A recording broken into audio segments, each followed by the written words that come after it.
किसी ने विवेकानंद से पूछा था कि तुम्हारे यहाँ का जो रूल है, जो नियम है, बिल्कुल ये थर्ड क्लास का है। विवेकानंद ने कहा क्यों? कहे तुम्हारे यहाँ की स्त्रियां हमारे यहाँ की स्त्रियों में कितना अंतर है, देखते हो कैसे घूम रही हैं। विमान चलाना हमारे यहाँ की स्त्रियों ने सीख लिया है, चंद्र पे चढ़ना हमारे यहाँ की स्त्रियों ने सीख लिया। तुम्हारे यहाँ की स्त्रियां वही चौका, वही बेलना, वही रोटी, वही तमाशा।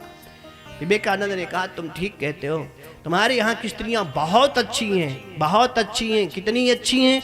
तो उसने कहा कि हमारे यहाँ की स्त्रियां चमकती हुई शीशे की ग्लास है, और तुम्हारे यहाँ की स्त्री चुक्कड़ है, चुक्कड़ में मिट्टी का कुल्हड़ है।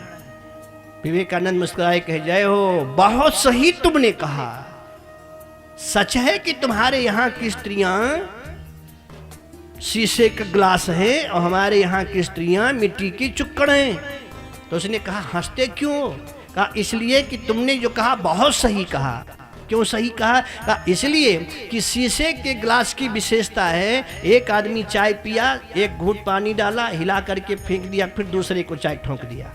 कौन साबुन लगाता है शीशे के गिलास में? दिन भर में सैकड़ों पी के चले जाते हैं, वही गिलास पीते चले जा रहे हैं। लेकिन हमारे यहाँ की स्त्रियां मिट्टी की गिलास, तुमने कहा, कहे हाँ, कहे हमारे यहाँ की मिट्टी की गिलास है। मैं स्वीकार करता हूँ। क्यों?